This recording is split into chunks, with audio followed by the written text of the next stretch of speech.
राजीव जी, BJP मजबूत है, ये बात सब जानते हैं, ये देश को बताने की ज़रूरत नहीं है। लेकिन कांग्रेस जो मेहनत कर रही है, आपको लगता है कि इससे थोड़ा सा एक अलर्ट मोड पे आने की बीजेपी को ज़रूरत है और फ़ायदा आपको हो रहा है, ये एक प्लस पॉइंट बन रहा है कि विपक्ष का जो साथ राहुल गांधी को मिलना चाहिए था वो नहीं मिल रहा है। ये आपके लिए एक बहुत ही बढ़िया पोजीशन है।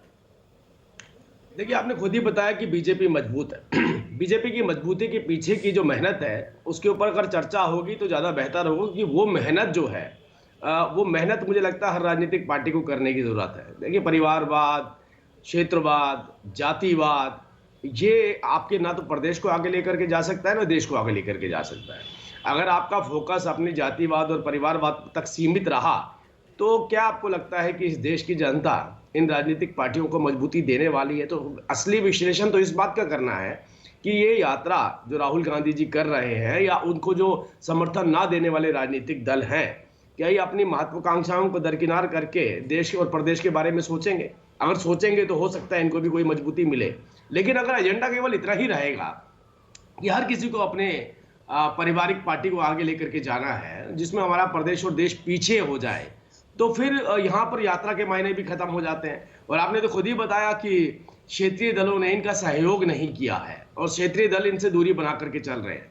और उन क्षेत्रीय दलों को बार बार इनवाइट करना और ये कहना कि हमारे साथ जुड़ जाइए, तो वो जुड़ने के पीछे की और ना पीछे की वजहों पर अगर आप थोड़ा सा रिसर्च करेंगे, थोड़ी गहनता से बात करेंगे, तो आपको ये नजर आएगा कि सबका अपना एक एजेंडा है। कोई किसी का नेतृत्व स्वीकार करने के लिए तैयार नहीं है। तो ये लड़ाई देश की नहीं है, ये लड़ाई मोहब्बत की नहीं है, ये लड़ाई केवल सत्ता की रह गई है। और सत्ता की लड़ाई में आप देखिए, अगर मोहब्बत की भागीदारी होती तो कोई ना कोई राजनीतिक दल इनके साथ आता। लेकिन बार बार इन्विटेशन के बाद अगर वो दल नहीं आ रहे हैं तो ये नो डाउट ये अब सीमित जो हो गया है वो व्यक्तिगत नेतृत्व दूसरे द्वारा स्वीकार करवा लेना। अगर इसकी लड़ाई चल रही है तो मुझे नहीं लगता ऐसी चर्चा जो अभी आपके बीच में चल रही है उसके लेकिन राजीव जी, आप ये भी तो मानेंगे जो आपके साथ थे वो भी तो आपसे अलग हो रहे हैं। महाराष्ट्र की बात कर लीजिए, बिहार की बात कर लीजिए, जो आपके साथ थे वो भी आपसे दूर हो रहे हैं।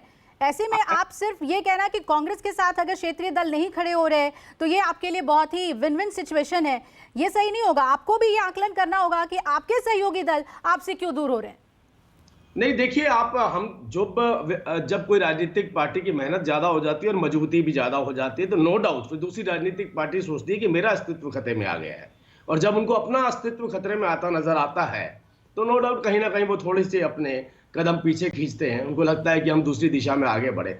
लेकिन ये आगे बढ़ना और पीछे हटना, यात्रा निकालना या यात्रा को समर्थन देना और ना समर्थन देना, अगर इससे जनता का प्यार उनको मिलता होता तो मुझे लगता है कि आज राजीव रंजन जी ने थोड़ी देर पहले ही बोल दिया कि भारतीय जनता पार्टी की मजबूती के सामने अभी कोई नहीं खड़ा है। मजबूती का मतलब ये नहीं कि हम विंडो पे बैठ के अपने आप को मजबूत बता रहे हैं चैनल की तो इससे हम मजबूत हो जाएंगे। मजबूत का मतलब राजीव, इस पर आप कुछ टिप्पणी कीजिए। जो बीजेपी से दूर हो रहे हैं, जो पार्टीज जो अलग हो रही है, क्या इसका नुकसान बीजेपी को नहीं होगा? और कांग्रेस जो कवायदे कर रही है, ये सिचुएशन बदल तो सकता है। ये दोनों पोल जो हैं, कोई एक मजबूत हो सकता है, एक कोई कमजोर हो सकता है आने वाले चुनाव में।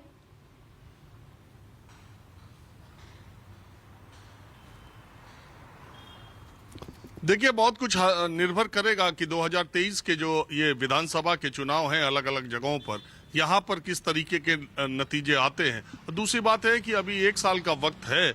आज की तारीख की हम बात करते हैं, अभी आगे देने वाले राजनीतिक परिस्थितियां कब और कैसे बदल जाए इसका कोई अंदाजा नहीं है। 2004 के लोकसभा चुनाव में अटल जी की सरकार नहीं आएगी, ये मानने वाले लोगों की संख्या बहुत कम थी। और 2004 में चुनाव के बाद प्रधानमंत्री मनमोहन सिंह बन सकते हैं। शायद इस देश में सोनिया गांधी को पता रहा हो तो रहा हो, नहीं तो और कोई इस बात को मानने के लिए तैयार नहीं था। इस देश में देवगौड़ा और गुजराल जब प्रधानमंत्री बने तब भी उनका कभी कोई नाम इस तरह से नहीं था। राजनीतिक परिस्थितियां तेजी से बदलती हैं, वो बदलेंगी नहीं बदलेंगी ये अलग बात है। हम आज बात कर रहे हैं 30 जनवरी 2023 को। तो आज की तारीख में मैं बहुत ही साफ गोई से बोलता हूं कि आज की तारीख में प्रधानमंत्री नरेंद्र मोदी के सामने 100 किलोमीटर तक कोई दूसरा नेता भारत में दिखाई नहीं देता। चलिए, ये सबसे बड़ी बात आप लगातार राजीव कह रहे हैं और इसके ऊपर कांग्रेस को भी सोचना पड़ेगा।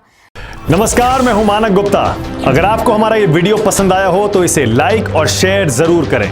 और हां, हमें सब्सक्राइब और फॉलो करना ना भूलें। ताकि आप देश और दुनिया की कोई खबर मिस ना करें। तो जुड़े रहिए हमारे साथ और देखते रहिए न्यूज़ 24।